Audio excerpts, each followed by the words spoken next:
What do you want 2024 to bring you ultimately in the form of health and fitness? What would that ultimate goal be at the end of the year? One of my favorite things that I say to all my clients is, if you raise the bar, you lose the losers. But if you lower the bar, you lose the winners. That statement is so impactful. Lowering the bar is your standards. And if you lower your own bar and your standards to meet the standards of others, you're going to lose all the winners in your life. The people who support you at the highest level, the people that could have pushed you to be better, don't fall victim to lowering your bar. Keep your standards up. And so at Christmas time, show people where your standards are by not giving in to all the processed foods and all the inactivity and all that, and try to raise the bar for everybody. Show them that you've really set yourself up there. Don't be guilty about that. You're the man. You're listening. The Ultimate Man podcast is here to give you power, to give you momentum. And then we're going to talk about goal setting, because that's the next and last part of today's episode.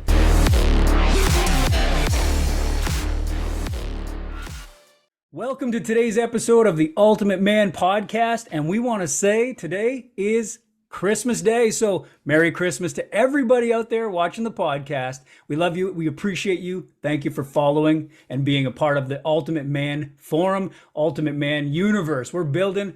And Aaron, Merry Christmas, brother. It's an honor and a pleasure to get to do this with you. I know it's only a couple weeks in so far. The subscriber counts are building. I'm more than excited to share this with you. So Merry Christmas, brother. Merry Christmas, brother, and happy holidays, homies. Today on the episode, we want to talk to you guys about something we talked about in the last episode. We made some predictions on the UFC fights coming up, and Coach Tobias was here with us. We had an amazing episode. If you haven't seen that yet, click the links or check back in and watch that episode. A lot of really great information. We want to give you more great information every episode. So today, Aaron and I are going to dive into holiday season, some tips and strategies, how to stay healthy, stay fit, keep building that muscle, and being the ultimate man through the Christmas holidays. A lot of people struggle in that area. Today, you'll get the information on how to be a better ultimate man through the holiday season. And then we want to touch on goal setting for 2024. So that's going to be another topic we handle in today's episode, because we're going into the new year. We want to make sure that we all have a plan on how to succeed and get ahead of the curve. So I'm excited to dive into this. Aaron, are you ready to rumble? Let's rock and roll, brother. Let's go. So if you watched the last episode, we all went unanimous on our decision, and we decided that we were putting our money behind Colby Covington. Aaron, tell me about it. What do you think? How did it go down, brother? Oh, dude, it was a horrible guess on all of our parts. I mean, it wasn't our fault, though. Like, looking back at Colby's last few fights before this one, he just brought it, dude. He's a stud. He's a great athlete. Like I said before, I hadn't really watched and wasn't familiar with Leon that much, so I didn't know what he was capable of. But he's a stud, dude. He's a phenomenal fighter, and he proved it. And Colby was just not up to the match, and he just did not bring his usual fire that he usually brings to the fight game. Like, he just showed up like he was looking for a paycheck, and he wasn't even trying, it didn't seem like. So I don't know what was going on in his head, but it was absolutely a pitiful performance, in my opinion, as well as just some stupid stuff that he said, like during the pre-fight and stuff, like horrible stuff about Leon's father that I just think is crossing the line. So I was a big fan of Colby's originally just because of his physical prowess and abilities, but not so much anymore. That's a good take on it, man. And I think you're right. We weren't wrong in the way that we analyzed or picked. And again, I'm not trying to defend us and say, hey, we're never wrong. We're not, we're trying to be the ultimate man. We want to make the ultimate prediction. But when we look at the way that it was, Colby hadn't been in the octagon for a year, right? And I know when I told my story on episode 1, I talked about being out for 6 months. Remember, we were talking about when I got injured, 6 months I was out and I felt like I lost my complete Olympic dream. Everybody was passing me. They were sharp. They were sparring. They were getting the work in.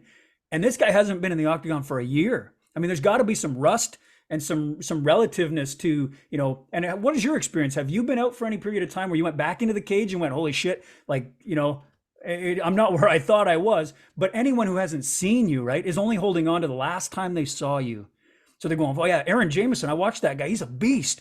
But you haven't been in that octagon for a year now. Is that beast still there? Is that beast going to come out on Saturday night? And I don't think Colby's beast came out at all if it was there, right? No. It didn't show. And Dana White said he actually looked slow and old. Right, totally. That's Yeah. crazy. That's crazy. And of Yeah. course, Leon's been sharp as like sharp as steel, right? He's been working with the best of the best. He's been active. He looked excellent. His distance and his timing were sharp. He made sure there were no opportunities for takedown, which you and I and Tobias put all our money on. Kobe's gonna take him down. He's gonna out wrestle him. He's gonna out grind him. He's gonna out cardio him to the point Yeah. where the scorecards are gonna have no choice but to show in favor of Kobe. That didn't happen. No, and Colby and Leon even out wrestled him in a couple positions, which was just absolutely amazing. Taking a guy, into his world and dominating him there is just like the ultimate exclamation mark. I think Leon was making that statement, you're going to talk Yeah. shit about my dad at the press conference, you're going to pay. Yep. Right? Yep. I'll I know. humiliate you even in every aspect. I've heard a lot of guys say that too when they talk about, like wanting to not just beat their opponent, but beat them in their specialty. Like, Mhm. you're a wrestler who's fighting a striker wants to prove that they can outstrike them even. And so they try to stand and strike. I take this back to a memory that pops in my head right away. When watching Ronda Rousey try to outstrike Holly Holm, you remember that shock? The kick heard around the world, but she decided to strike that night and prove that she was just this dominant beast. And she got caught striking in a world that she wasn't, the best at. And I think you should kind of go with what you're best at and really, really hone in on that craft. And Kobe didn't do it. He didn't wrestle at all. In fact, in the fifth round, I shouldn't say he didn't at all, because in the fifth round, he utilized it, and he ended up on top for a good portion of that fifth round. And if we said, what if that fight was 10 rounds, Aaron? What do you think would have happened if it kept going after that fifth round? Noticing that Kobe was starting to get the wrestling, was it starting to head in the direction that you thought it was going to go then?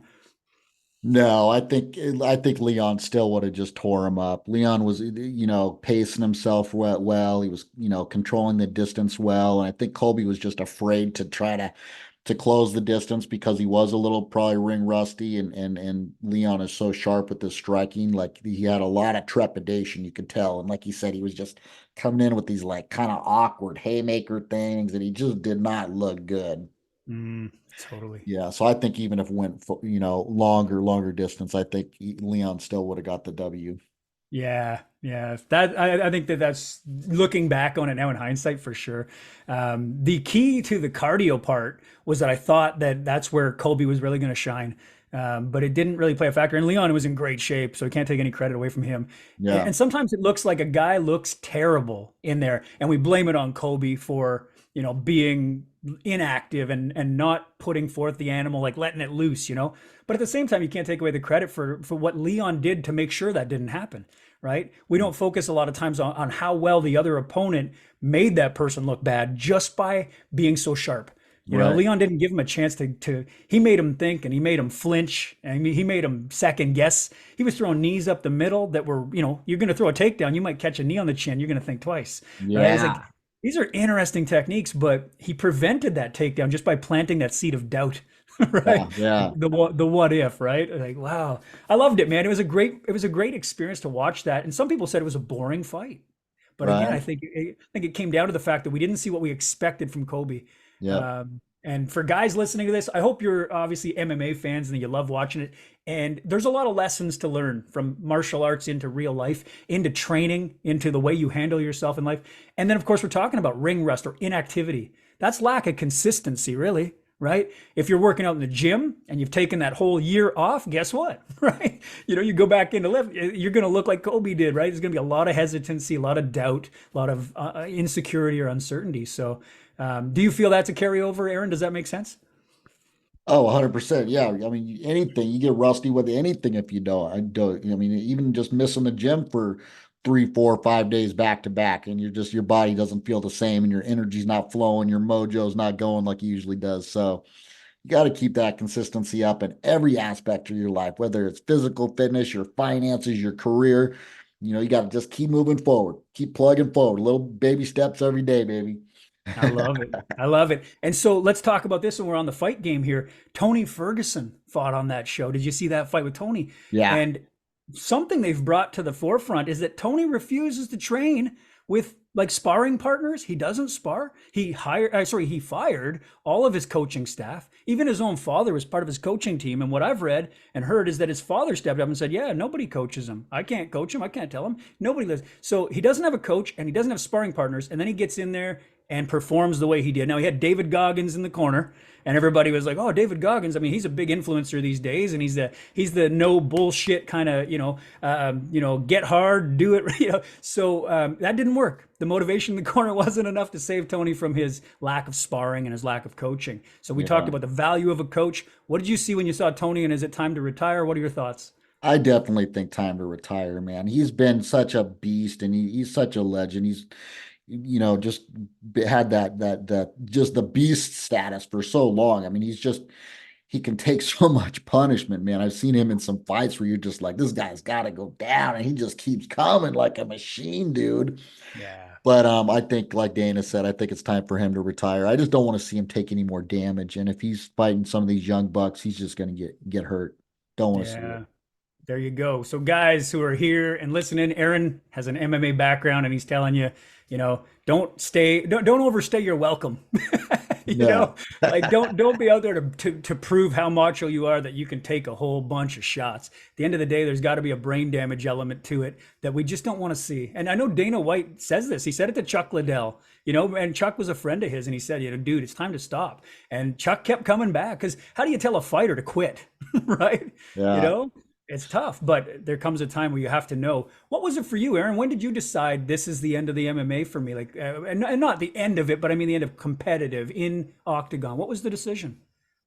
Well, I pretty much, I think, well, looking back to what you had said earlier, like when was that time when you're just like, I had my last fight when I was 42 years old, which is up there. That's past your prime for sure. Dude. And I hadn't fought for years before that even, and then that was just kind of like a fluke. Like I just went to this fight to corner one of my guys that I was training, and they needed like a replacement fight that was in my weight category. Someone didn't show up, and I was like, I'll jump in there. Who's the guy? And I checked the guy out a little bit, and he was this young up and coming guy. He was like 6'4". I think we were fighting at like middleweight at the time, 185 ish. Just a young stud, but I still felt like I had enough, in the tank to be able to give him a good go. And I did good. I got a Jap wizard and took him down, got into mount right away, started out strong like I usually do. I've always been a sprinter. So the first few minutes I'm just a beast.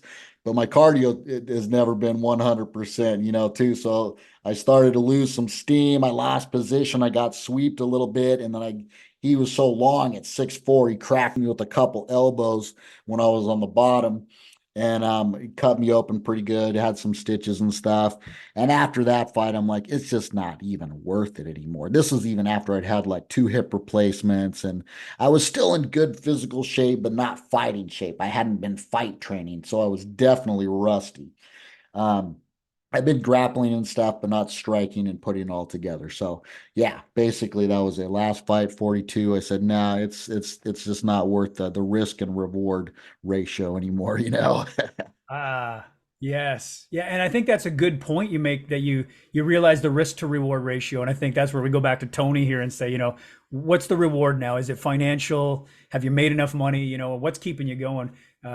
Because again, in your case, were you making a good amount of money fighting MMA, or was it more, I'm trying to work my way up, but I'm at 42 years old here now, and the Yeah. reality is that I'm probably not going to be headlining a pay-per-view and getting gate money.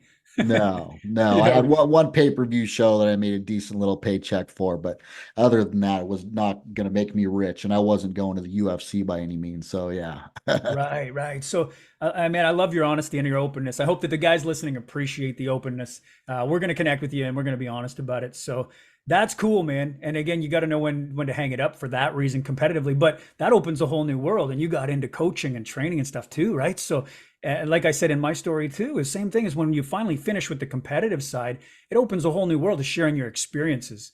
And you become the opportunity to coach and teach, and there's so much pleasure in that, and that allows you to stay in the sport too and be around it. Now, one other guy that was on the show when we're talking about maybe Tony going too far and taking on brain damage, was Bryce Mitchell. Did you see the fight with Josh Emmett and Bryce Mitchell? Yeah. And I was talking to my son about this because there's different degrees of getting knocked out. But I mean, when we talked about knockout, like, there's technical knockout, there's that groggy, you got equilibrium behind the ear, you wobbled, your knees buckle. But I mean, he was stiff, out cold, and then convulsing on the mat. That's a scary situation. What were your thoughts when you first saw that? Yeah, it's scary, dude. I mean, even Josh Emmett like took a knee and he's just like you could tell he's like concerned about the guy. And Mm, I watched a little interview with Mitchell that he did the other day on his Instagram or something. He was just saying, "Hey, I just wanted to say thank you, Josh, for not landing some more hammer fists when I was already down and out because that could have just freaking killed me." yeah, So, props to Josh for landing a freaking killer shot, and it was just devastating. It's hard to see those because you see how dangerous the sport is, yeah. and I'm glad the Bryce is okay because that was a brutal freaking knockout. Yeah. You know what I love about what you just said too? I watched that interview with Bryce as well, and his gratitude for Joe Rogan. When he did you see that where he said, Joe Rogan, I want to thank you for letting them know I needed medical attention before anything else. Because they Yeah, wanted to get him standing up and take him back to his corner and everything. And he credited Joe Rogan for no, you leave him right there to get medical attention first. I love that this sport of MMA, as much as it can be demonized for how barbaric it is, and there's such an element of care, compassion, and caution between the fighters. Josh Emmett took a knee. He let the professionals do what they needed to do. It's part of the game, and in any sport, there's going to be risks you sign up for, right? And that's life. You sign up. You may have not realized it, but when you sign your birth certificate, you signing up for some risk, right? And the more risky life is, the more you're going to experience. So fighters enter in with an opportunity for a ton of growth. But when you get in a situation like this, Josh Emmett did the right thing. He didn't throw extra punches. He took a knee, he waited, and he watched to make sure that his opponent was okay. And then when Joe Rogan came in and he said, medical attention first. Don't try to get this guy up and moving. Bryce was so grateful in his post fight, Instagram, and I thought that was really cool. And he thanked Dana White and the whole crew for the way they handled the situation. And then he said, he got up and did an interview with Dana White that he didn't even remember doing. He said, I was out of it. So he said, that wasn't even me standing there talking, which shows you how resilient the human body is, right? It yeah, literally got up and went on with life, and he wasn't even in that body. He wasn't in that mind. He said, I was blacked out until I woke up in the ambulance. But we had seen on TV, he was standing, he was talking to Dana in the background. He looked to be okay. So sometimes you never know what's going on inside of somebody, even though physically they appear to be a certain way. And that was pretty cool. So I just want to, for anyone listening here and saying, well, I was thinking about getting into MMA, but after listening to you guys talk about those knockouts and stuff, I'm kind of scared to do it. Hey, listen, that's not all the time. These are unique circumstances. It's part of the risk, of course, but there's a really good, I guess, level of professionalism. Even when you watch a press conference like Kobe shooting those pretty dark daggers there at Leon and bringing up family and stuff. There's a lot of crossing lines, but a lot of it's done in the name of promotion too, right? Like trying to hype it up, make people buy that because these guys make a living on those ticket sales. But when they get in there, you see them go to war and then you see them hug, you see them high five, you see them embrace each other and go, dude, that was the greatest experience of my life. And I mean, they might be cut, they might be bleeding, and but I think it's really cool to watch the camaraderie that's built inside of there. Which is really cool, and I respect you so much, Aaron, for having gone through that yourself. I've always said boxing was about the epitome of what I could do, not being a very aggressive guy. Remember you said you come out of the gate flying, you got that animalistic, and on the other end I'm out here going like, let's dig into a nice chess match, right? Point for point, I'm going to outskill this guy. I had no killer instinct at all, and so we come from two different worlds of how we want to approach the fight world. And I wish I had more of yours. And it's like that's what mixed martial arts is really exciting about, is bringing those two worlds together and finding that ultimate man, that MMA fighter. And then you see that come together in some of the aggressively scientific fighters who just seem to put it together, and they become the greatest of all times, the yeah, goats, yeah, which is totally. cool. So those were three of the ones I wanted to talk about. Were there any that we didn't get onto for you? I would just say there's probably two others I don't want to make this all about the UFC, but just two others I would throw out there that they're worth mention. I thought the first one that I watched was the girl fight, and it was like the best fight of the night, I think one of them. I'm with you. Yeah, they were throwing down and they had the heart, dude. They were just balls going for it. It was a phenomenal fight. So if you didn't see that, check out the girls fight. And then I'm super impressed with Rachmanov. I think he's the next guy that's got that full package. He's the guy that's got that killer instinct that's just an absolute killer.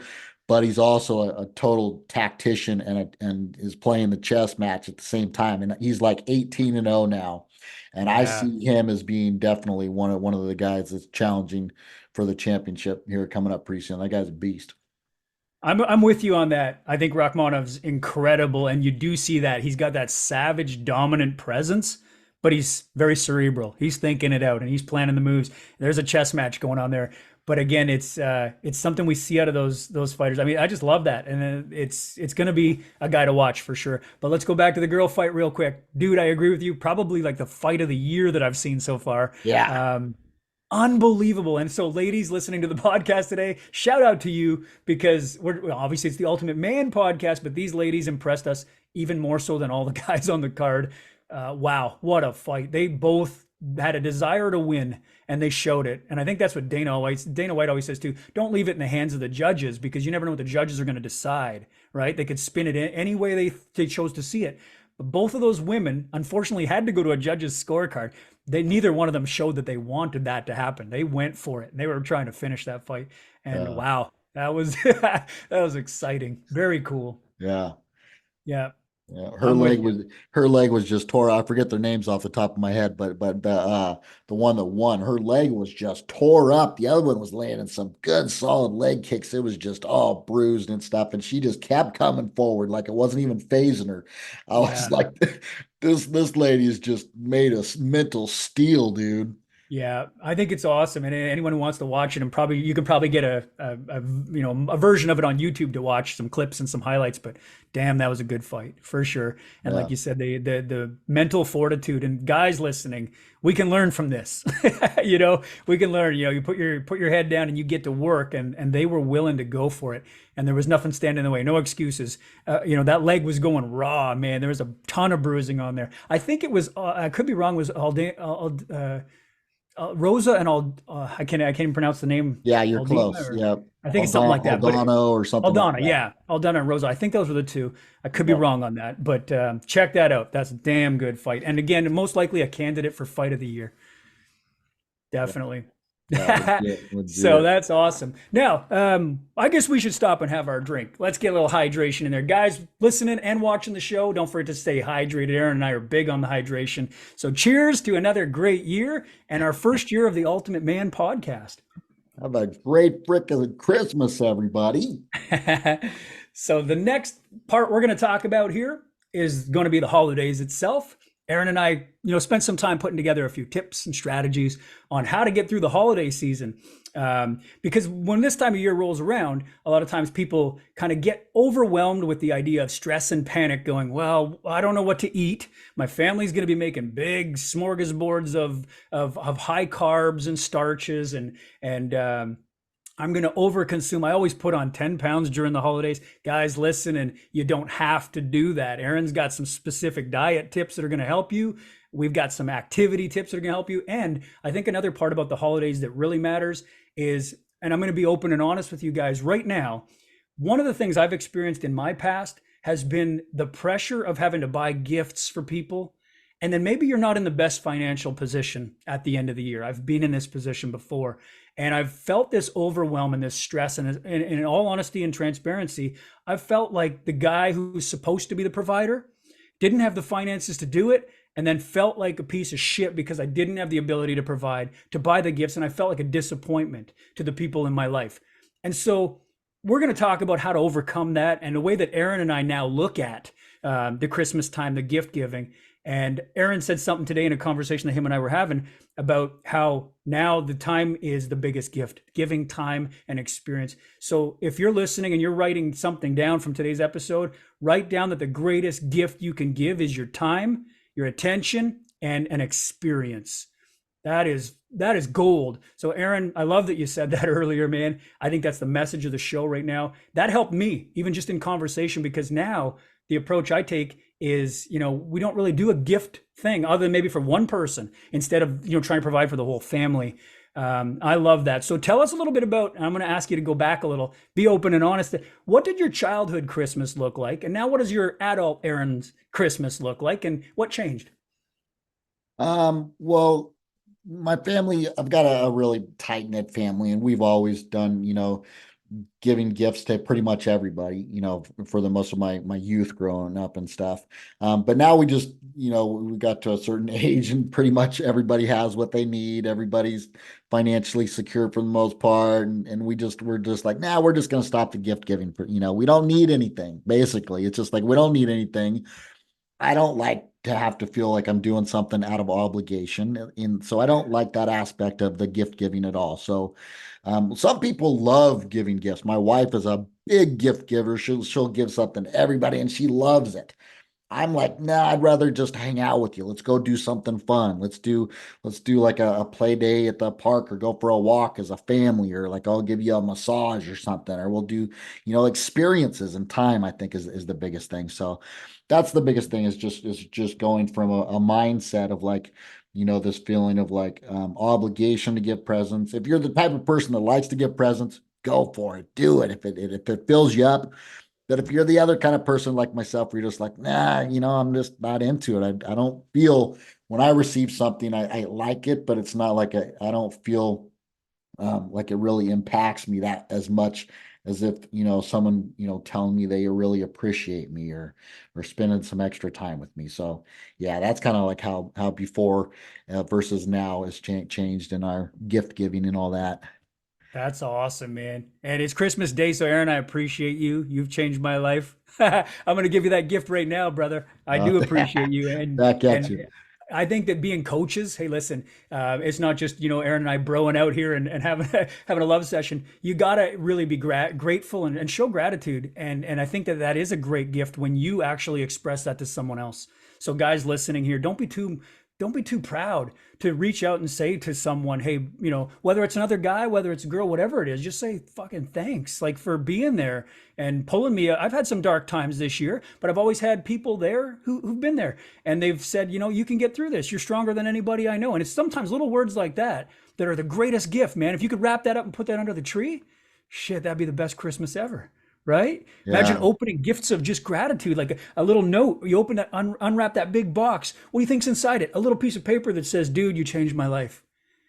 Holy shit! Right? And you open it up and go, "Oh, it's a new DVD player. Hey, thanks." Right? Material, and it's like tomorrow that DVD player, you're using it, but the gift is just kind of material, right? I think that what you said, Aaron, about experience and the gift of time and appreciation, dudes out there listening, like that is the greatest gift. And if I could open boxes and boxes of clients who've sent me a piece of paper that says, "Here's my testimony. Here's what you did to change my life." Imagine what that stack under your tree would feel like, That's Yeah. the true gift, man. It's Yeah. those moments. And here's something I heard once, Aaron, and I think that, like, again, it's one of those things I want to just put out there. Um, there's two dates in time on a tombstone: the day you're born, and then we know the inevitable day that you die. And then there's that little dash in between. That little dash right there in between is made up of all the moments that you created. It's not made up of any material gifts at all. Nothing in that little dash says that dude owned a car and he had a house and it's how much did he impact people's lives while he was here? How much positivity did he spread? And how much negativity did he do? Like what were the things that because not everybody's a good person. Sometimes that dash in between is filled with hate and memories of destruction. Now we don't want that for anybody out there, but you get to decide what that dash is, man. And again, I know I'm going off on a tangent, but it just our conversation has brought me to that, thinking about that. I live my life trying to fill that dash with those gifts, those moments and those memories, man. And I want to make sure that between those two dates, all that lives in there is like that Christmas tree of gifts of moments that I've created and shared with people. That's impact, I believe. Yeah. Yeah. That's awesome, dude. I love that, dude. I love that. Yeah. And then That's one thing I cool. would add to that is going back to there's this book called The Love Languages that's really good. So like different people experience, a feeling of love on a different basis. Like some people like to receive gifts, some people like to just hear that they're appreciated. Like there's different ways that certain people accept and feel more loved. So if you can find out the people in your life, find out what their love language is. Find out, even just ask them, hey, how would you like to feel like you're appreciated in my life more? Would you just like to hear me tell you that I love you more? Or would you like to do something together? Or would you like to receive something? Kind of find out with your significant partner or whatever what their love language is. And then that can help you, to be able to give most appropriately to them, I think. That's cool. I like that. I'm going to learn from you as we do our podcast, just like I hope all the listeners are learning from us as well.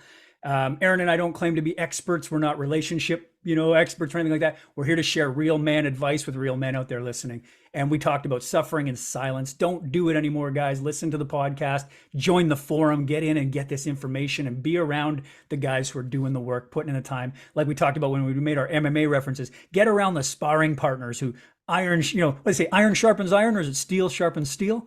Either Right. one, they both work. Yeah. Right. There you go. So Aaron and I are here to sharpen each other, and we're here to sharpen you as our listeners. So we talked about the Christmas fit tip thing. I hope that some of what we've talked about already has hit home. And we want to get into some of that nutrition advice, Aaron. So we're going to talk about, hey, I put 10 pounds on every Christmas. And then I feel so much regret that my New Year's resolution becomes I need to lose 10 pounds. Right. What could a guy do, Aaron, if we're going to give them some advice today on how to get through this holiday nutritionally, first of all? Yeah, totally. So, my nutrition's always been really on point. I've been working on it and just established some good habits. So, and these things, I mean, take a couple of these tips and implement them, and they're game changers. Just a couple of them. Fill up on protein first. Protein is a lot more satiating. So, if you're having a big Christmas dinner or something like that, fill up on the meats and stuff like that first. Get your protein in there, and before you start having all of the hors d'oeuvres and stuff that are super sugary or super high in carbs and stuff like that. So get the protein in first. That's going to help satiate you, fill you up a little bit, so that when it comes time for the desserts and stuff, you're like, okay, cool, I can have a little bit. If you're going that route. Some people might choose to avoid them altogether, and that's cool too. But at least if you decide to partake in the sweets and the desserts and stuff after that, you're already to that point where you're like, I'm satisfied, man. I'm cool. So just like a little dab will do you. You know what I mean? Totally, I love that. And Yeah. can I jump in right there? And I'm going to play the role of the listener, right? And I want to just kind of go in and go, okay, okay. So you said eat a lot of protein. I don't know where to start. What's protein? Yeah, so we're talking your chicken, your beef, your turkey, your fish, your eggs. Yeah, get those Cool, amino acids in first, and that's just gonna cool. fill you up. And so what you're telling me is if I start with those foods, I'll be more full, less likely to overeat any of the bad stuff, or we won't call it bad stuff and demonize it, but a lot of that processed sugary desserts and treats and things like that. Yeah. That'll help me out. Excellent advice. I love it. Go Yeah, on. yeah. Start out with that ribeye, baby. Have a few bites of that ribeye before you, and then have some of your low carb vegetables, some of your broccoli or cauliflower stuff. Fill up on those meats and veggies first. Then when you get to the more starchy, sugary stuff, you're like, I'm already good. I don't really need a whole lot more after that. So that's it. Fill up on protein first. And then we talked before we jumped on here on the podcast too. We both agree on, walking after your meals. I do this almost on a regular basis on after every meal, just because it helps to stabilize your blood sugar levels, helps the digestion process. And then it's also a great thing to do with your family. So like if spend some extra time and you time and attention with your family. So go have a big meal and then go on a little walk together afterwards. It's just a good time to kind of hang out. Um, I add when I'm doing when I know that I'm going to have a lot of more high carb meals and stuff like that too. I'll add some cinnamon and some apple cider vinegar to my meals. And I'll just read off this here real quick. So some of the things that apple cider vinegar helps to improve insulin sensitivity. It reduces your postprandial blood sugar levels. So it has been shown to have a modest effect on reducing your post-meal blood sugar levels. Helps with weight management, may contribute to weight loss or weight management. Maintaining a healthy weight is important for overall blood sugar control. And then the cinnamon helps with improved insulin sensitivity, reduced fasting blood sugar levels, as well as having a bunch of antioxidant properties. So if you want to help, utilize those carbs more efficiently and slow the process, of them digesting into your bloodstream so you don't get these big sugar spikes, it's probably going to help, do some things like avoid future diabetes and problems like that, as well as just like, not have that blood sugar crash afterwards after a big meal too, where you just like zonk out because your blood sugar was up and then it's crashing. So cinnamon and apple cider vinegar are cool ones to add too. Cool. Can I stop and ask a question? Then I'm going to play the client again here. I buy a jug of apple cider, comes in a big bottle or whatever it is. How much do I drink? Do I do this like, do I just pour it into a glass? And how much should I put in? I like the Bragg's apple cider vinegar. It's a good, it doesn't have any additives and stuff like that in it. And then I'll sprinkle like a tablespoon on my high carb meals. Okay. Oh, so you Yeah. sprinkle it on your I food. just You don't drink sprinkle it it. right on the food. Yeah, and adds a little flavor to it. Ah, Yeah. cool, cool. Okay, so for those of you wondering about, high calorie salad dressings, Aaron's suggesting you could put it on top of your food or your salad as a condiment using the apple cider vinegar. I think that Yeah. would make a pretty cool salad dressing base as well. Is there, if we were going to drink it, is there a recommendation on how that should be drank? I mean, obviously it's very acidic, right? It's a vinegar. It's going to burn. How would you go to about drinking that? Yeah, but it also has an alkalizing property on the body too, and it's good to keep that alkaline environment. So, one thing that's really good that I recommend to a lot of my weight loss clients is to actually start the day by having a little apple cider vinegar cocktail in the morning. So you can do this right first thing when you wake up in the morning. You could just put 1 to 2 tablespoons and a little, bottle of water and drink, at least a couple cups of water probably to dilute the 1 or 2 tablespoons, because otherwise it's pretty potent. And then you can also add some herbs to that, like some ginger and some cayenne that'll help to boost the metabolism a little bit. Also helps with digestion, and just pound that with a couple of cups of water and 1 to 2 tablespoons. Probably start with one because if you have two, sometimes it can make you a little nauseous and stuff until you kind of acclimate to it. That's cool. Again, there's a lot of people who don't know about apple cider vinegar. I actually use it as well, and I give it to, a suggestion to my clients. Most clients give me the pushback though, and they go, "Oh, that's terrible. Tastes like shit. I don't want to do that." But at the same time, there's ways to do it. Like Aaron said, you could sprinkle it onto as a topping, like as a dressing or like a vinaigrette almost, right? Yeah. You Or don't you have to, can and if even you're going to dilute it in water, you can drink it and consume it without the acidic response that you get of that bitterness. Yeah, and you can add a little bit of lemon water as well to it, and a little like some liquid stevia, which is just a natural sweetener, and that kind of flavors it up a little bit, make it makes it a little more palatable. Cool. Hey, this is great advice. And again, this is just part of a habitual, cleansing that Aaron does on a daily basis. But through the holidays, would it be beneficial for someone to do it and just say, well, I'll give it a shot over the 3 or 4 days around the Christmas holidays? Will it have a specific benefit in those short term, or is this more of a long term game? Could they benefit from having it in the way of alkalining the body and acidity and stuff like that? Yeah, it's definitely not going to hurt in the short term, but I think the longer and more consistent that we are with anything is going to be more beneficial. So try it out, give it a shot, see if you like it.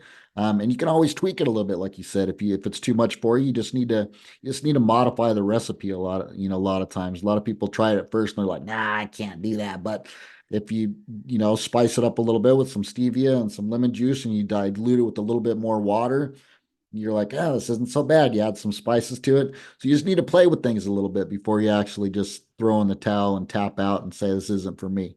I like that. I like that advice. And so, listeners, right now, comment in our YouTube section in the comments.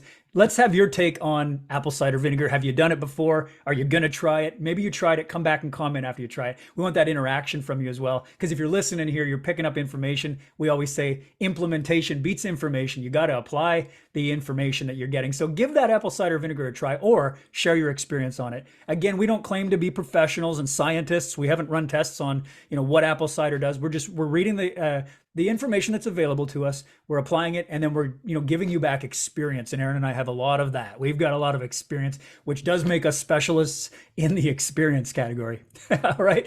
Yeah. So just making sure, because we don't want, any feedback and the trolls hitting us up going, oh, you haven't studied this and that. Hey, if you want studies, there are other podcasts that's their specialty. They'll read you every study out there. Aaron and I are to bring you the application that we've found for our body. This guy looks great. He sounds great. He's past his fighting of 42 years old. Now he's into the coaching, and he's still, using the apple cider vinegar. So take it for what it's worth, that, the coach is telling you, give it a try, right? Yeah, yes, Over the sir. holidays. Yeah, and do Good your own stuff. research. I read that off just some research that I just pulled up, and it'll tell you all the benefits. So do a little research yourself. Love it, man. Love it. And Yeah, so we talked protein, get that protein, get those walks after dinner, and the apple cider cocktail that you suggested.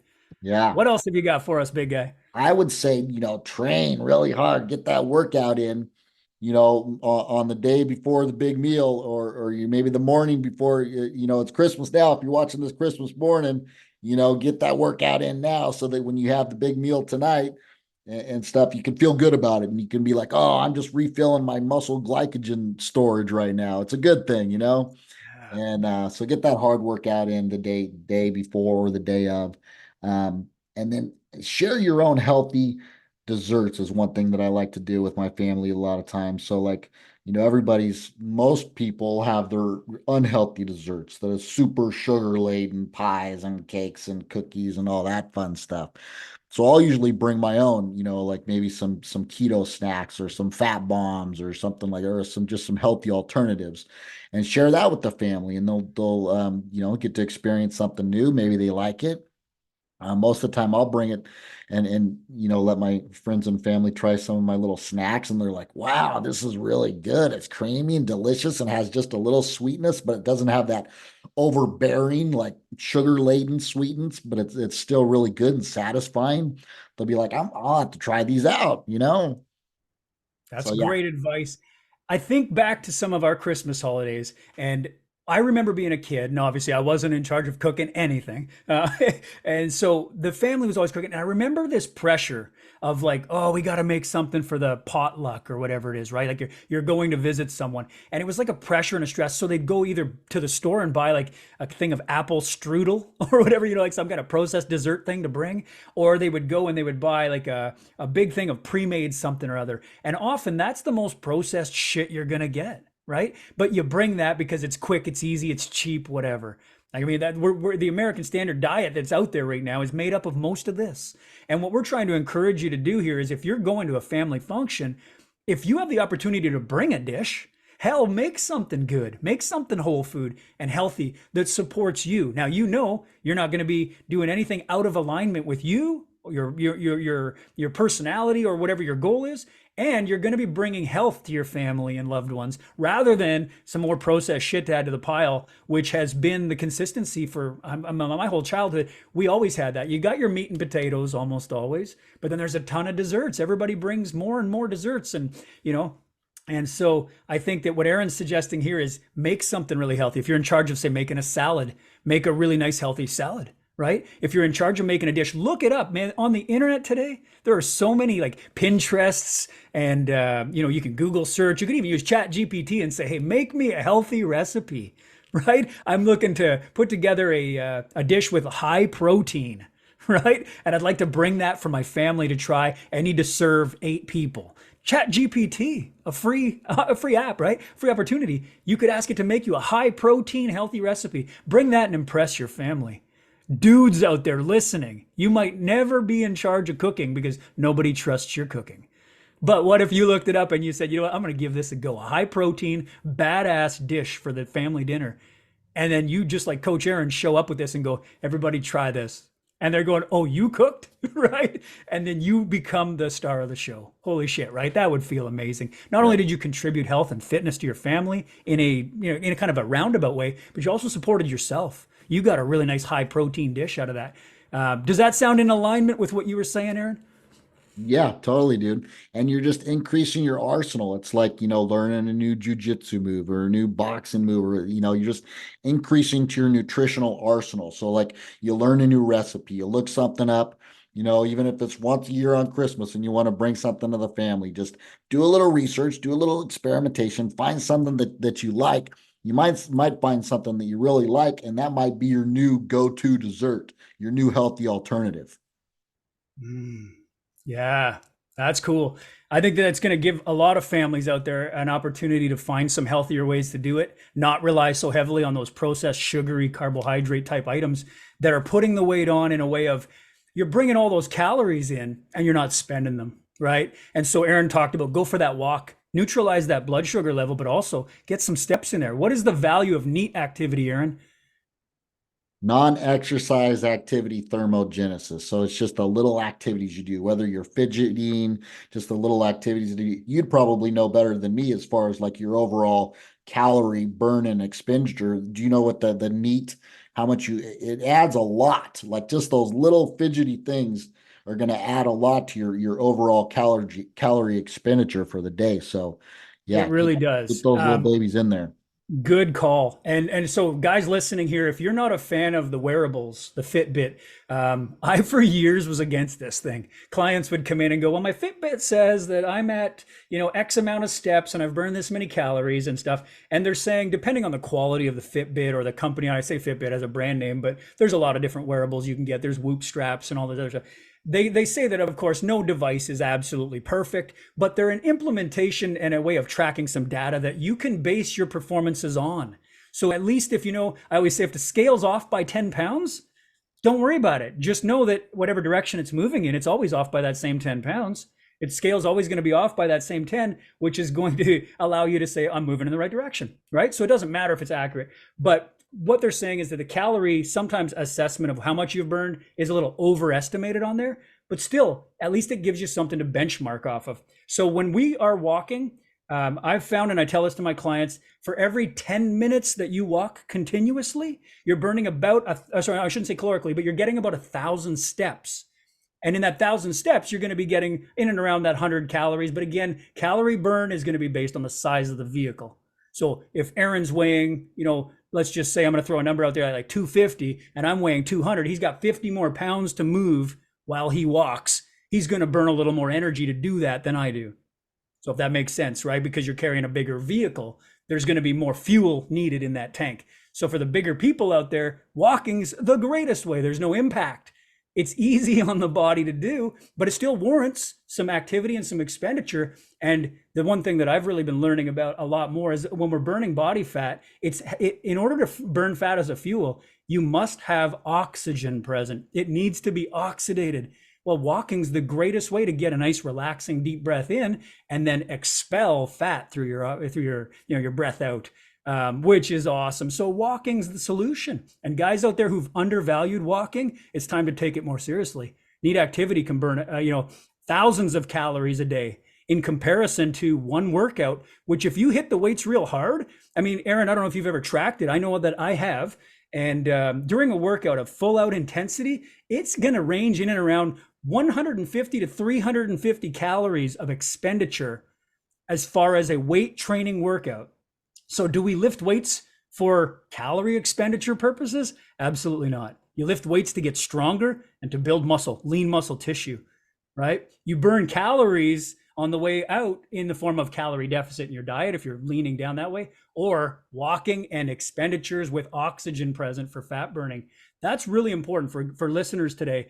Don't be hitting the gym and trying to sweat and measure the quality of your workout by how much you sweat or how sore you are the next day. Those are some old theories that I know as an early trainer. I used to measure my clients' success based on stuff like that. I used to say, if I made them sweat and I really pushed them hard, then they got a good workout. If they left here barely walking, we got a good workout. And if they message me tomorrow and go, dude, I'm so sore, I'm like, yeah, we did a good job. And that's all wrong. And to hear that today, years later, I would go back and apologize to the people who I trained with in the beginning, right? Because we all learn and we get better. So I think that it's really important to bring it back around to, when you're going through the holiday workout, Aaron said, get that workout in. Christmas morning, that's where we're at right now. You're listening to this podcast. It's Christmas and you got a chance to get that workout in and get ahead of the curve so you don't worry about missing your workout later. What we want to do is make the most bang for your buck. Do a workout. Don't worry about caloric expenditure, but get your workout in for mental. You obviously want to feel like you didn't lose out on your workout today. Shorten the duration. My tip was to shorten it into a 15 or 20-minute workout. And Tobias, our guest on the last episode, if you haven't seen episode 2, go check that out. He dropped a golden nugget in there about intensity. When we'd asked how much is too much, some people want to spend 3 hours in the gym. They'll drag it out and they'll try to go high intensity, but you can't do that for 3 hours. So Tobias's advice was the shorter the duration, the higher the intensity.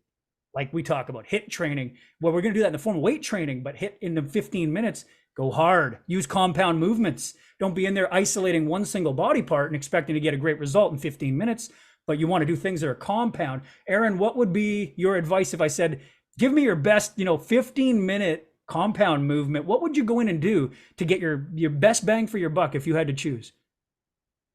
I really like things like thrusters, like a squat and press combo, where you've got like a barbell or a couple dumbbells and you're holding them here and you do like a squat and then you come up out of the squat and you do a press, shoulder press. You're working all sorts of muscles simultaneously, like with that. So, Good. yeah, let's see, thrusters. I like a squat with an upright row, same type of philosophy. You're working your legs, you're working your shoulders. All those type of things, all your Good. big, I love that. That's yeah. super advice, brother. And we're talking compound movement, but you're getting, like we said, biggest bang for your buck. You're getting that workout in, so you feel gratification of not falling off your plan.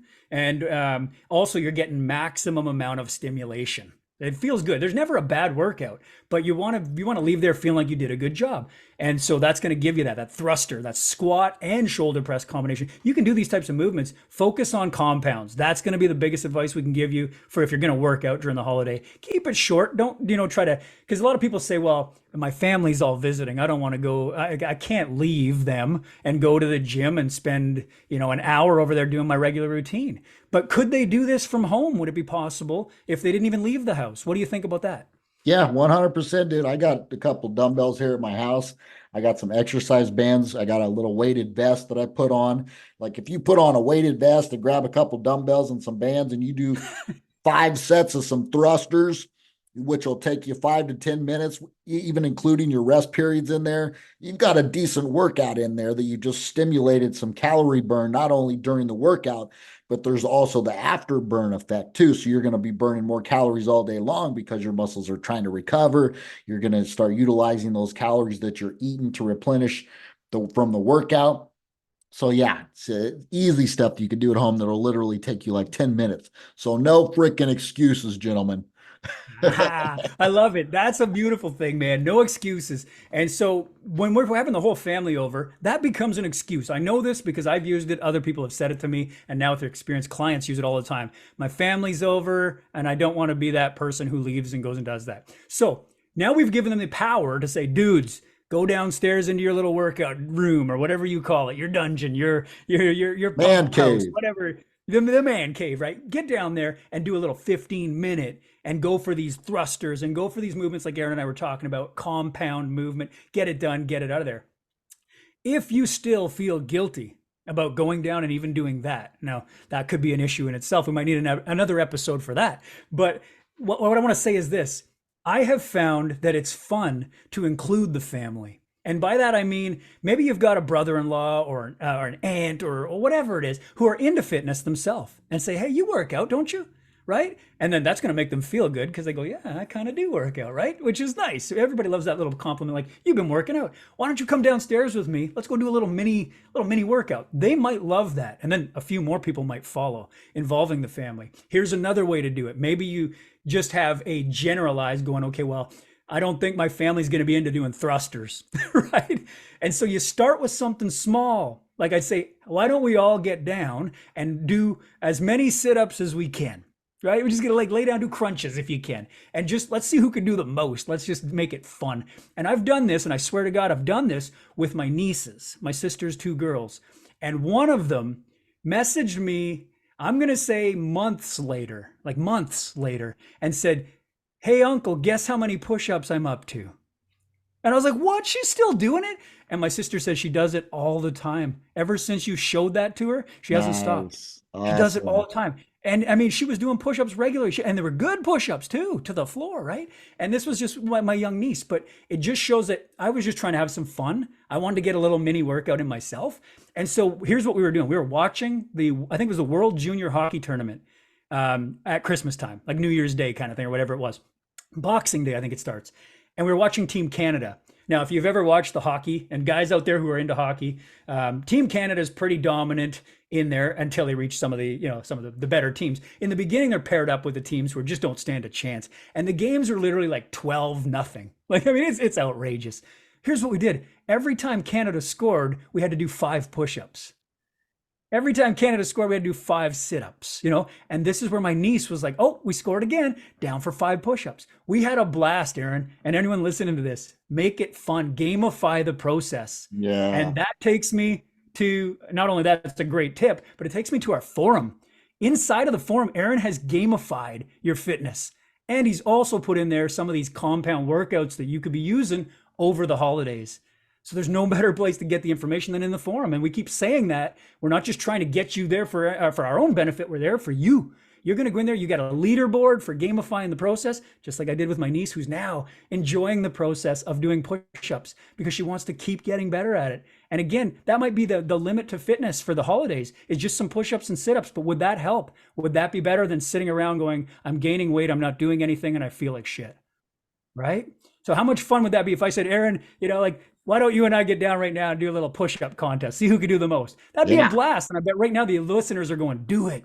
Do it, right. guys. Let's do it. We want to see who can do it. Well, stick around, because in 2024, maybe that'll be something we'll bring you. But we're going to have fun. Inside the forum, those are the types of things we're doing. We're bringing the guys together in a community in there, and those types of things, we're gamifying the challenge. So just want to bring that back and let people know that that's what the forum's about. It's that community. It's that information. It's the gamification of it. So involve your family is a great way to not feel guilty. And I can tell you, we watched the hockey game, which felt good. My nieces got fit, which felt great. I got fit, which felt great, or at least maintained my fitness. Some people will say, well, that's not a full workout, push-ups and sit-ups. It's better than not doing it. And it's definitely going to maintain some muscle signal. So go ahead and have fun with that. But include the family. And then the next thing we did for our family holiday was we all got outside. And you talked about the walk. We used to always go out and actually play a game of road hockey. The whole family. We had a whole bunch of sticks, whether you were good at it or bad at it. It was cool to see mom and dad, aunts and uncles out there who never did this, right? They never did. You couldn't even picture them holding a hockey stick. And they're out there swinging at the ball and, hitting it around. And everybody's having a good time. There's laughs.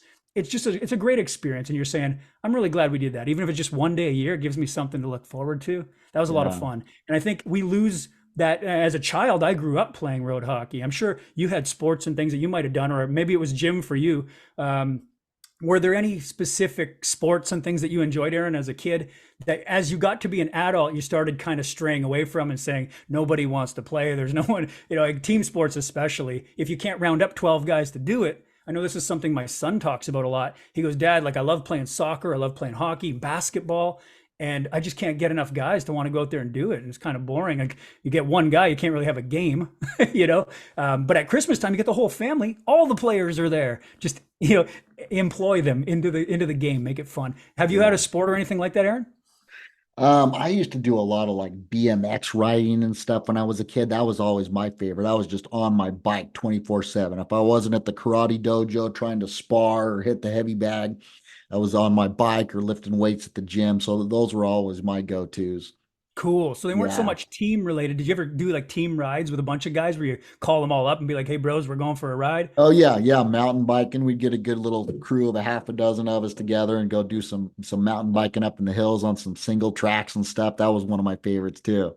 Nice. Nice. Now, is it snowing where you are, Aaron? Are you getting a Christmas with some white snow, or is it going to be Not rain? yet, but last year we got dumped on, and I expect it's probably going to hit us again this year pretty soon, I would imagine. Yeah. So again, for those of you who are out there going, well, there's snow, I can't do a bike ride like Aaron was talking about, then, get out there and do the road hockey approach, or snow soccer, or snow volleyball, something in the backyard. Like, just make it fun. And that activity is going to be what we call neat activity. It might even be exercise activity because you planned it, which will feel like a mini workout. And you might even end up a little stiff and sore from that the next day. Muscle stimulation is great. So guys listening, Get out there and involve your family. Don't feel like the guy who had to escape and be a burden to the family because you're trying to do the healthy thing. Try to incorporate them, but don't make them feel like they have to go and do a bunch of compound movement lifts with you. Maybe you sneak off to that after, but you never know what it'll work up to either. Like I said, I started with my nieces. Just every time the team scored, we did a push up or 5 push ups, 5 sit ups. And then from there, she kept going and kept doing it. You never know what you're going to spark for someone in the family. And I think that's really, really important to be, we want to be role models, right? We want to set that bar for ourselves and then have people, move to it. One of my favorite things that I say to all my clients is if you raise the bar, you lose the losers. But if you lower the bar, you lose the winners. That statement is so impactful. Lowering the bar is your standards. And if you lower your own bar and your standards to meet the standards of others, you're going to lose all the winners in your life. The people who support you at the highest level, the people that could have pushed you to be better, don't fall victim to lowering your bar. Keep your standards up. And so at Christmas time, show people where your standards are by not giving in to all the processed foods and all the inactivity and all that, and try to raise the bar for everybody. Show them that you've really set yourself up there. Don't be guilty about that. You're the man. You're listening. The Ultimate Man podcast is here to give you power, give you momentum. And then we're going to talk about goal setting because that's the next and last part of today's episode. But before we move on to goal setting, is there anything in the fit tips for Christmas that we missed, Aaron, that you want to talk about? Last thing, and I'll just make it really quick, is I like this to follow this principle: never hungry, never full. So never allow yourself to get to that hunger place where you're just like, I'm famished, because then you're just going to overeat. And never full, never allow yourself to just get to that just stuffed, bloated feeling where you're just like to the max and past. It's uncomfortable and it's not good for you. So never hungry, never full. Pack a snack. So if you're having to wait a while until everybody else is ready for dinner, have a little snack just to tide you over so you're not starving by the time dinner comes. And then real quick, going back to the family activities and stuff, one of my favorite things was to do after dinner or something. I'd get all my nieces and nephews, which I have a bunch too, and would go do jujitsu in the living room or something like that. And then a bunch of the kids now they got hooked on jujitsu, and even their kids are doing jujitsu, and it kind of like, it served a little inspiration for them. So that was cool, super super cool. I like that. That's cool. The jiu-jitsu, kind of getting in there, showing them how to do different arm bars and leg locks. Yeah. They loved it, dude. They loved it. That's super cool, man. That's awesome. I think that the holidays are going to be a fun time for everybody now that you've listened to this episode. And again, it's Christmas Day, so implement what you're hearing right now. Some great advice, Aaron. I absolutely love it. And so as we move towards goal setting, 2024, we personally have gone over some goals that we have for the Ultimate Man podcast. One of our goals is subscribers. We want to definitely increase our subscription because we want to reach more people. So those of you listening right now, take a second, hit that share button, right? Push that share button and share this with somebody who's going to need it. Maybe they're an MMA fan. They want to hear about the MMA recap on the fights. And maybe that's it. That's all they want to listen to. Or maybe they're going to fast forward to listen to the Christmas fit tips, on how to stay healthy. And then maybe you're a business person or you're struggling in relationship and you want some some goals on either finance or how to set some goals on relationship. And of course, we're here for health and fitness, body and mind composition. And blood markers and things like that. Some people get their blood work done and find out that their markers aren't up to par. How do you go about setting goals to improve on that? That's where I want to go next. Aaron, are you up for that? We have a conversation on goal setting. All right, so let's do it, brother. So if I said, let's break it down into, and you gave me a really good analogy earlier. Aaron said, let's start with the 3 big rocks, first and as the goals. And here's what I thought about. I'm going to use my water here. And again, those of you who have the benefit of watching us on video, that you'll have a chance to see this. If you're listening, I'm holding up a cup, okay? And inside of this cup is a certain amount of volume. And if I wanted to put the foundational 3 big rocks in, right, there'll be a lot of room in there in my empty cup, okay, to put those 3 big rocks in. But the sand, let's call it, that's going to be all the little details and the stuff we get caught up on. Because in today's social media, everybody's chasing the newest, latest, greatest thing that's out there. And, we've heard about all these little things and hacks you can do for body when we're talking about, the composition and health metrics. And people are saying, well, you can improve your health with red light therapy and you can do grounding and you can do there's a lot of really, really cool things, the biohacks and everything that are out there. But I call that the sand because if you don't have the big rocks in place first, the foundations, then you can't work backwards off of that. So if I said, Aaron, I'm going to put 3 big rocks into this container, there'll be lots of room for it if I put them in first. But if I put the sand in first and I start filling this thing halfway up or whatever with all the little tricks and tips and hacks and everything else, you get caught up in all those little details of those things. Now, when I go to put the 3 big rocks in, there's no room.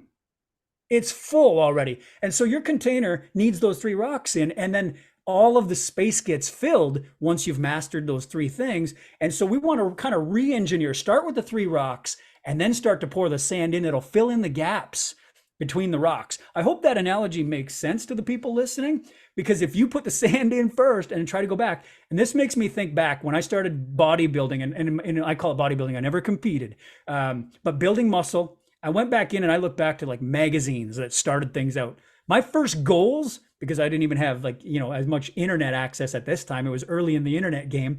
We were opening magazines and there were bodybuilders in there, like the Arnold Schwarzeneggers. And I was into wrestling. I loved WWE or WWF at the time.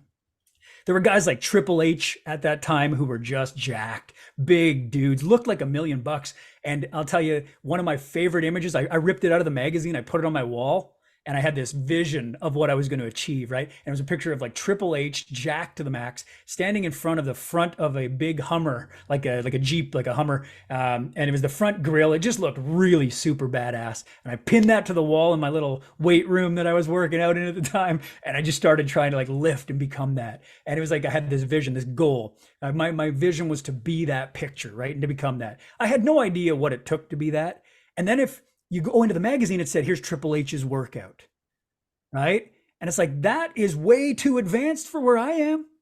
So guys out there trying to jump in and go, I just grabbed a hold of Dwayne Johnson's latest program. I got the what the Rock's doing right now, or I want to see what so and so is doing in a day. Like these videos piss me off. Like what I eat in a day, what I do in a day. Those people are those people. They're not you, and you might not even be ready for that. That's like putting all the sand in. You're never going to get the rocks into your jar. So start with the big rocks first and focus on foundation. So Aaron, I want you to give us the big rocks. What would be the 3 big rocks we put in for goal setting in this glass for Yeah. 2024? Yeah, 3, maybe 4. I mean, you could probably break these apart a little bit, but I'd say definitely come up with some type of a physical goal. Maybe some financial career goals, relationship goals. And then you could also throw maybe some like spiritual, mental in there as well. So like, 3, 4 big rocks somewhere in that. So those are kind of like if you come up with what's your big vision for each one of those big rocks, and then you can backwards plan from there. I love that. And so remember, we just said don't put the sand in getting ahead of yourself, because then you're not going to have room for those 3 or 4 big rocks. So let's set it up for a framework, Aaron. Body composition. Let's start there. Give a framework for it, and then of course our listeners can apply that framework to the financial and to the relationship. Why don't we do it that way? Physical body composition metrics. What would be an example of something I might do to say I'm going to set a physical goal for 2024? But I like a 3 month goal, 1 year, 5 year. Get crazy with it if you want. But let's hypothetically take like a 3 month goal, or you want to lose 20 pounds of body fat. So that's kind of like a good specific. It's a SMART goal. It's specific, measurable, attainable, realistic with a timetable. So you got that goal now. So you put that on your calendar, whatever, write it on a post-it, put it on your wall. That's your goal. Gain 10 pounds or lose 20 pounds, whatever it is. Okay. And then you're going to want to break that 3 month goal down into some monthly goals. So what does that look like? What is your next target for January, February, March? Break that partial. You're doing a third of that. You're going to aim for a third of that in January, a third of that in February and March, and so forth. So you have like the big rock broken into your monthly goals. And then what are the weekly and the daily things that are going to help to expedite that process and make it just an absolutely no-brainer that you're going to achieve that goal? So you got to think about, I like to think about it. You're going to definitely have to hit your meals, your nutrition, your muscle, and your metabolism. You got to get the workouts in. You got to have the right mindset, and definitely the habits. So what are those habits that you're going to implement? And then you set some daily action items that you're gonna perform every day. They're gonna help you hit your weekly target. That's gonna help you hit your monthly target. That's gonna help you hit that three month target. Mm, right, right. And I like how you reverse engineered the process. You're like, okay, well, here's where I want to end up. And that's going to be my final destination at the end of 2024. That's where I want to go. So that's your first goal out there, guys, is what do you want to do physically with your body and your health metrics by the end of the year? Like, so you don't want to be in a rush and be like, if I don't get it by January, I've screwed up, so forget about it. How many people do that too? New Year's resolution, right? Guess what? Our next episode is going to fall on January 1st of 2024. It's actually perfect. The next time you talk with us here on the Ultimate Man podcast, it's going to be New Year Day. It's going to be the start of a brand new year, and I can't wait to ring it in with you. But let's go back to this goal setting for a second. What do you want 2024 to bring you ultimately in the form of health and fitness? What would that ultimate goal be at the end of the year? Then that way there, you're not in a rush to either make or break it by January and you're in and out on the bandwagon. That shit's got to stop, right? I don't, Aaron, do you even make a New Year's resolution as far as physical health goes? Or are you kind of a, hey, 365 days a year, this is how I live habitually? Yeah, no specific resolution. I'm always goal setting, so it's just a part of my ingrained habit now. Yeah, I love it. Me too. And I want to make sure that that's evident to the guys out there. If you look at us and you say, hey, these dudes are like over 40 years old. And I mean, I'd like to look, feel, and sound like they do. I mean, their energy is really friggin' good. And I don't think it's just because they're on a podcast. Like I see these guys doing their Facebook lives. I see these guys doing their, whatever. It's not just highlight reel shit for these guys. They're pretty authentic and they have energy and this is how they are. I mean, I always see Aaron out hiking. It's not like he just says, go hike, it's good for you, and then doesn't do it. He does it all the time. He's always out there. And again, it's that energy that just is everyday fuel, but it's part of the vibration you send out, which is also cool because that's why I love being in the Ultimate Man forum and in the group with you, Aaron, is because you and I as coaches feed off each other's energy too. And then our people in there feed off that energy because like attracts like, right? And I think that's important to make sure that we're setting that goal. So what do you want your 2024 to look like? If it's anything like what Aaron and I have, don't set a resolution, set a goal that's going to be by the end of the year. That resolution is not just that first month of the year. I'm going to get going on this process. Forget that. Set a goal for the end of the year. Then you take that year, you break it down. What'd you say, Aaron, into 3-month goals? Yeah, it's quarterly goals. Yep. Quarterly goal. So what would the first quarterly goal be? Maybe if your goal is fat loss, it might be the first percentage of fat loss or the first pounds of fat loss. And again, are you measuring fat loss? Guys out there, don't get on a scale and be like, well, it looks like it went down 5 pounds. Guess I'm losing fat. That is not the case, right? And we see this all the time. People who get addicted to the scale and the scale make or breaks their progress. A scale is a great tool for data collection, but it does not indicate whether or not you're losing fat. You need like a body analysis. And again, that may not be perfect. There's going to be people who argue, well, if you're not doing a DEXA scan, it's not going to be as accurate. Again, we don't get caught up in that splitting hairs, fine detail. Just know that it's moving in the right direction. So in the first 3 months, if my goal is weight loss or fat loss, what would you say I'm best off to use as a measurable for that, Aaron? I have like a Omron, which is like a body fat tester. You just like it's an electrical impedance type thing where it measures the speed that it goes, that this electrical current travels from one side of this body to the other. And I think the current moves either faster or slower through muscle and fat. So that's kind of how it determines your body fat percentage. So it gives you a ballpark. Like you said, don't split hairs. I mean, it's plus or minus 3% or whatever it is, and it doesn't matter. All that matters is that you take a starting point and then you have a specific, measurable, attainable, realistic with a time frame target that you're shooting for, and that you're just making small incremental steps towards that. Beautiful, man. I love that you broke it down like that too. And the Omron handheld device is also available in foot scales, the way you stand on them with the metal plate underneath. And that bioelectrical impedance, again, we're not talking that it's perfect. What we're saying is it's consistent. Use it in the same time of day, same place every time. And, no clothes on, best you can, because you don't want to fluctuate the weight. And what'll happen there is water will conduct electricity and all lean tissue will conduct electricity, but fat is an insulator. So fat slows down the electrical current. causing you to actually get a more accurate reading on how much fat has incurred during the, what you have to tell it is how tall you are, how much you weigh, what your age is. So it can determine a bit of bone density and stuff like that. So it knows how fast the electricity should get through the body. And again, we're not claiming to be experts. We're telling you from experience. We've used these tools and this is how we measure. And you can definitely do this, and it's not overly expensive either. These scales are available online now. You could probably order one for $30 to $70, something like that, and last you for years. But you want to make sure you're doing that instead of getting on a scale and then beating yourself up, guys, going, well, I lost 5 pounds or I gained 5 pounds or whatever. You don't know what that 5 pounds is. And a lot of the weight you gain is good weight. We want that. More water, more muscle, more bone density. Like we want to improve those factors. So if your weight goes up, celebrate.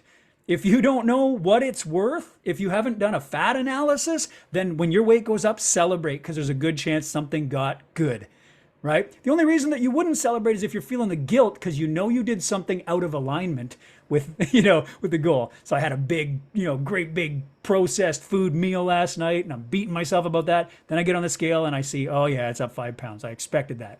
Most of that's probably going to be water retention, right? We know that. So, Aaron, I'm going to get back on track here. The health metrics, as we're talking about the first year, my goal is X amount of body weight or X amount of fat percentage.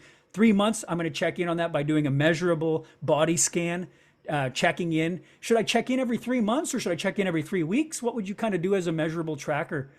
I would do it at least weekly if I was checking my body fat, probably Cool. weekly with the body fat and then probably doing some type of circumference measurements, if you're trying to put on some muscle, measuring your arms, chest, shoulders, abdominal section, legs, calves, all that good stuff. So you're seeing if you're actually getting some growth or some body Right? fat reduction and probably do that, at least every month, I'd say 2 to 4 weeks. Good. And then Good. there's That's also that's the lab and blood work markers that you could throw in there too. So not only just your body recomposition goals, building muscle, losing fat, but maybe you want to improve your overall health markers by lowering your cholesterol, your blood pressure. Like those are things that you could test as well. I love that you went that way because a lot of people get caught up in the aesthetics, right? I know I have. I want to look good, right? And I want to keep my body on an image spectrum of, I want to take my shirt off and feel confident. But more importantly than anything else, it's your health markers because your health markers, when you control those, your aesthetics will most likely take care of themselves, right? Almost always. If your health markers are good, chances are you look real good on the outside too. It's Yep. almost going hand in hand with it because to get those health markers right, you got to be doing habitual daily tasks, which now brings us to the goal breakdown. Aaron, we're pouring the sand in here, right? We got the rocks in, we're pouring the sand in. What does it take now to do like a weekly check? So we talked about, breaking it down 3 month goal. Now, what about our health markers and stuff? What would improve my week to week check-ins or my, let's go weekly before we go daily, right? We'll break it down one step. So what would be a weekly thing that I should track on like a 7 day process? I have this instrumental that we use in the Ultimate Man forum and stuff. It's called the Titan Tracker. So this you can check your daily progress, your weekly, your monthly, your yearly. It's a fully comprehensive thing, and I go into like in depth on what you're eating. So we're breaking down what you're doing for your nutrition, your workouts on a daily basis. You can keep track of other markers on top of that, as far as like maybe you're doing some self-sabotaging behaviors that you want to get rid of. So maybe you're drinking too much, or you're smoking, or some of those negative habits. You can start just weaning off of that stuff and keep track of that on the tracker as well. And then things like your energy level, your emotional, your vibration, like how you're just feeling overall, and you give yourself a grade for the day.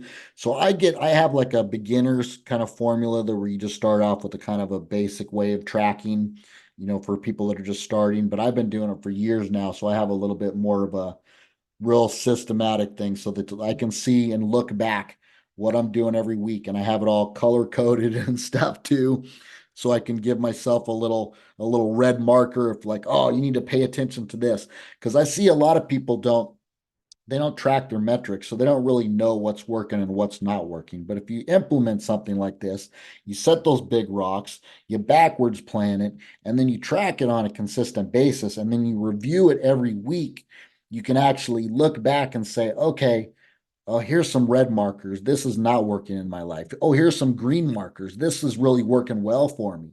And then you can start decreasing those things that are not working and increasing the things that are elevating you.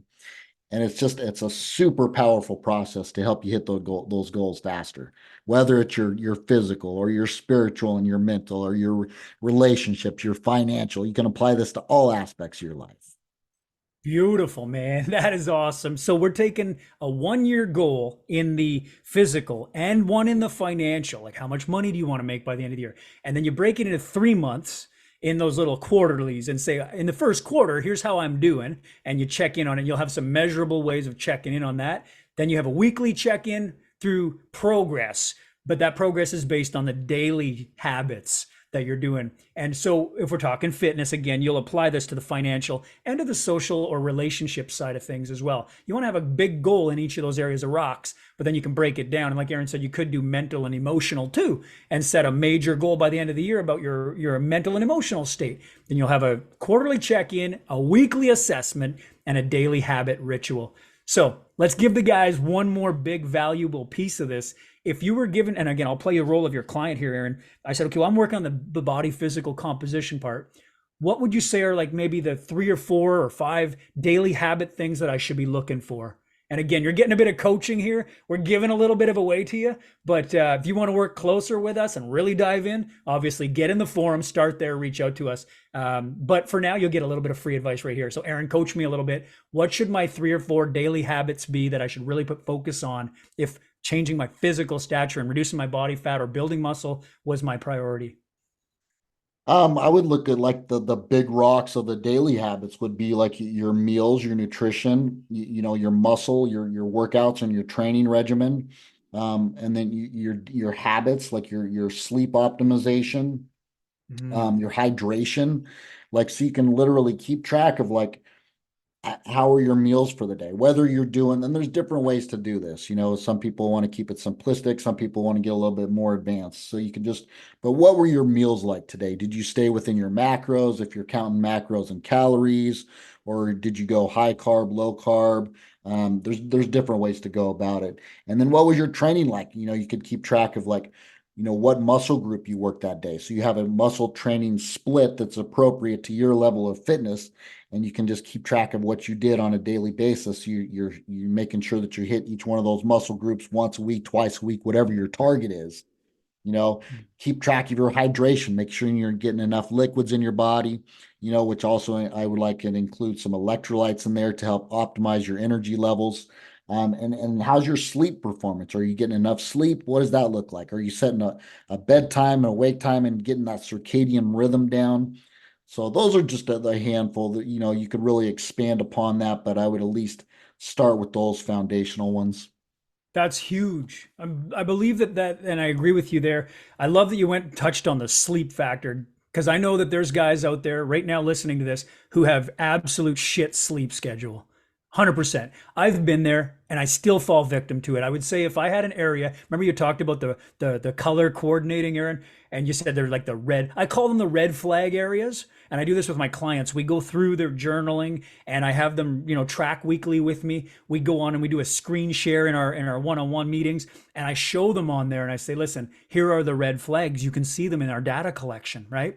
And that's going to be your goal this week is to improve that red flag into in turning it into a green, right? Like we got to start working on that one area. And like you said, there's other areas that are already green. They're already on autopilot. They're doing good. We don't need to focus on them as much. But when you just gave me the sleep one, I'm like, that is one of the red flag areas for almost everybody. And I know the listeners right now are going, how do I improve my sleep?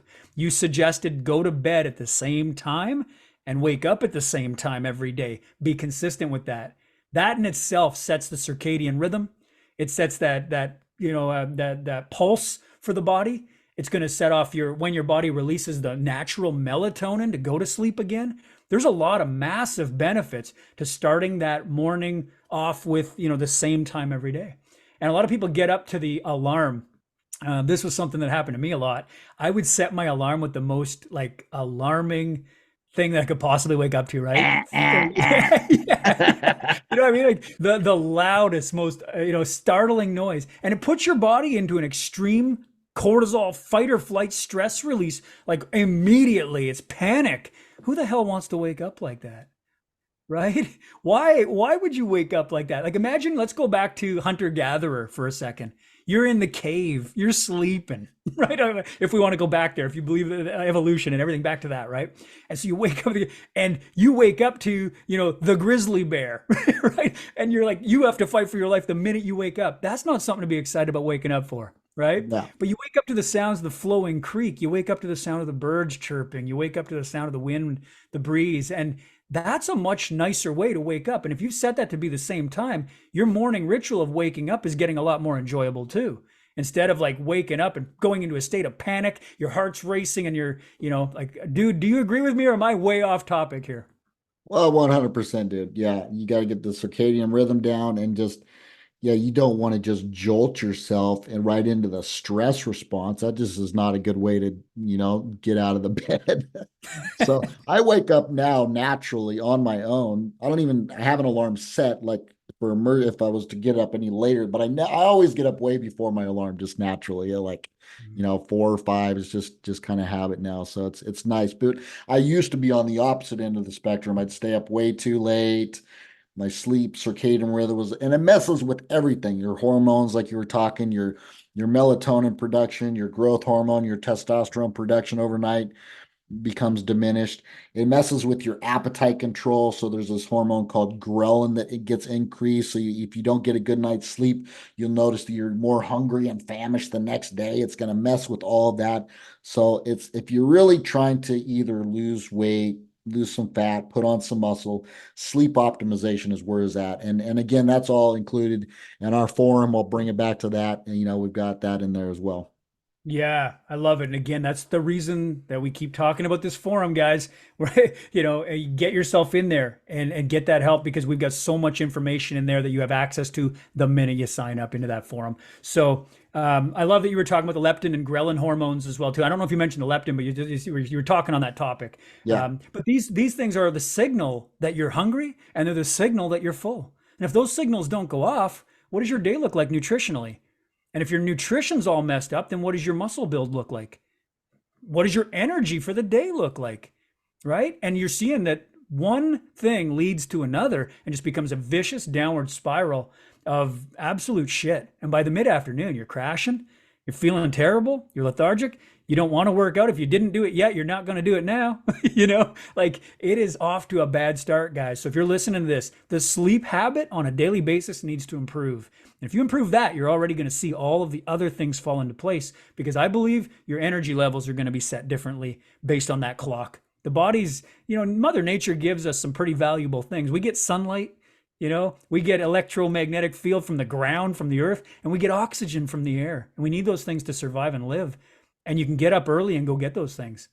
I like to say, get up in the morning and work on some breathing, get out there and get some fresh air, walk a little bit, touch the earth's surface. Like, holy shit, what a difference those make. And again, we're talking about those being a lot of those genetic hacks that are being out there now and becoming more aware. People are hearing about them more now going, oh yeah, I heard about that. Mother Nature's been giving that to us for years, but you've been sitting on the couch watching Netflix and not getting any of it. Right? Yeah. So we got to stop that. We got to set new goals, new things that are going to drive us and have a mission. So what are your goals for 2024? As we said, we have goals. The Ultimate Man podcast has goals, and we need your help to help us get that out there to the peeps and get the guys out there on board with that. So hit that subscribe if you dig our vibe. There you go. That's awesome. I had a client say to me the other day, she goes, you've been hanging out with Aaron too much lately. You're starting to rhyme shit. Hey, if you enjoyed today's episode, don't forget to like and subscribe to the channel. We appreciate it. It helps the algorithm and it helps us grow our channel so we can bring you more great episodes and some really great guests for the future. Also, if you're interested in working with Aaron and I and you want to gain some information and experience from us, then always reach out in the best way that you can. And that is going to be to get involved in the forum. It's the lowest cost way to do it. Get a chance to mastermind with the entire group of men like yourself who are in it to win it. And that's what we want to get is a complete community of like-minded individuals who are going to be in there where Aaron and I can watch your form. We can motivate you. We have a leaderboard you can climb based on your workouts and performances. You actually get access to courses in there for free as part of your membership. There's always going to be more value, and every program we roll out, you're going to have first access to. So we take the questions and the topics for our podcast right from the forum. Gentlemen, there's no better place to be. If I wanted to get involved, this is where I would start. Get into the Ultimate Man Forum, and we will see you on the inside. We hope that we're rubbing off on the guys out there in the way of, connecting with our message, and you're enjoying things with us. I hope that you got some value out of the goal setting segment today as well, and I know that you should have if you start setting some goals now and applying them. Aaron mentioned the SMART system. He rhymed it off pretty quickly. So those of you who missed it, can you run it by one more time, Aaron? SMART is an acronym for goal setting. And what does it stand for? SMART. Yeah, specific. So give it a specific measurable metric, something that you can actually track and measure: weight loss, muscle gain, something that you can check on the scale, or your body fat percentage or whatnot, or your health metrics like we were talking with your lab work or whatnot. So specific, measurable, it's got some kind of a number associated with it, a metric. Specific, measurable, attainable, so something you can actually attain.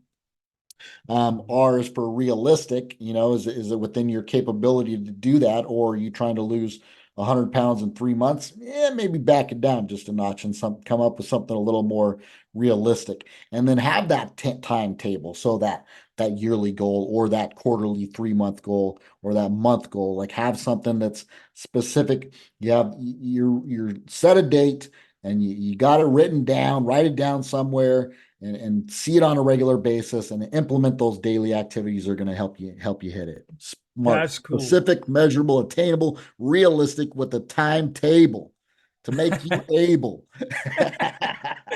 Nice. That's awesome. SMART, is really important because that is the framework, right? We like to talk about that blueprint. The acronym of SMART is the blueprint. And then inside of that, Aaron just broke it down for you to be able to hit those goals more realistically and achievable and timetable based. Now, when we talk timetable based, also, we're saying 2024 is the timetable. We want to set that first big rock that by the end of 2024, we want to have achieved whatever we set out to achieve. That means that you're not going for a quick fix here, gentlemen. You're going for a sustainable approach that you can continue to build upon by the end of the year to reach that goal. And that's why we broke it down today into smaller rocks that you could actually handle. And that's important to keep in mind. So we want to hear about your goals. Go to the comments section, go to the chat boards, come to the forum, tell us what your goals are. Write it out, put it out to the universe. If I said today I want to get a yellow car, I'll go outside and all I'm going to see are yellow cars. I'm getting more of what I focus on, right? And so it's like, I don't see yellow cars ever. But if I said that's what I wanted, I bet I go out there and I see more yellow than I've ever seen in my life, right? Have you noticed that that's possible? I mean, it happens, right?